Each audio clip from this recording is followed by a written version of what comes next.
God? Do you know? What if it was Zeus? What if it was this one and now he's mad and now you die and chances are... Who's Zeus? That's my point. Who's God? What if you've been praying to Jesus and it was Zeus? Jesus. Yeah, Christian Comedy Tour exists, and Fudge, the comedian who's on the show, is a real Christian touring comedian. Fudge actually stands for a funny, unique, devoted, gentleman, entertainer. You know what I'm saying? I'm glad y'all clapping, but truth be told, you can't be a black man named Fudge without an explanation. And he told us all about the world, and we spoke to a couple other people in my life that I knew that had done things like that. So it's a whole market. Elon and Modi, who are two comedians that are on the show, do the Jewish market, like temple gigs. And the second episode of our season explores that. And it's very real. They helped write the script. They helped make it as real as possible. So there's a whole... It's one of the things with Crashing is we always want to be telling secrets that people might not know. And one of the secrets is there's like a whole bevy... Can I say bevy? Of markets that people might not know about, that some people are flourishing in. There might be comedians that you don't know about that might be making a very good living just doing colleges, and we explore that in season 2. And then there's just doing the Christian market, or just doing cruises, or just doing military shows, or whatever it might be. And we want to show as many of those niche markets as we can. Filming the special was different because we do so much televised stand-up on Crashing that doing a stand-up special used to be weird to have the cameras there. And this special, I was more comfortable with the cameras there because we did so much stand-up for extras on Crashing.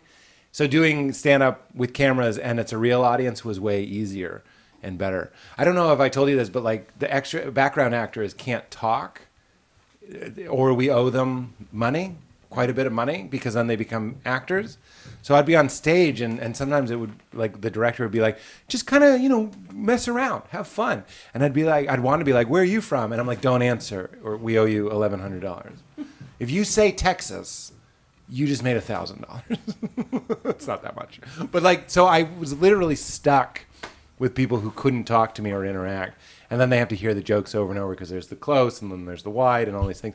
So it was way easier to do the special just with live 5 cameras and do it real. You know, there are jokes where I'm like, will they know I'm joking? I did Kimmel last night, and I did the joke about shaking the baby. We have our baby, and they tell you don't shake a baby. And I'm like, why are they telling us not to shake the baby? And the punchline is, what they don't tell you is you're going to want to shake the baby, right?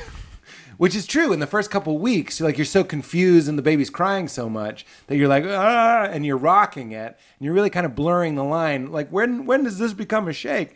And as I'm doing it, because late night shows are at like 4 in the afternoon, I'm used to telling that joke in nightclubs where people are having drinks and they're loose and I'm like the third comedian they've seen. So to just be airdropped into a situation and be like, you ever want to shake your baby? And it's like 4 in the afternoon and people had coffee and they haven't even had the evening meal yet. And they're just like, oh, you're still daytime you. You're like, no, I wear button-up shirts. Like, it's day you. I want evening you. I want PJ you. The problem is like, if people are offended by something I said, I'm often like, I agree. That's what they might not understand. What I'm doing is sharing a lot of thoughts, and some of those thoughts might be offensive. So they're like, hey, that was offensive. You said shake a baby. Or I do a joke about Italian people and how it's weird, it's like fucked up that it's okay to be like, oh, molto bene. And if someone's like, that's offensive, I'm like, yeah, no, I agree. I'm sharing with you weird things that I'm working through so we can work through them together. But I don't want anyone to be upset. But that's just, you know, it's the life of an outlaw.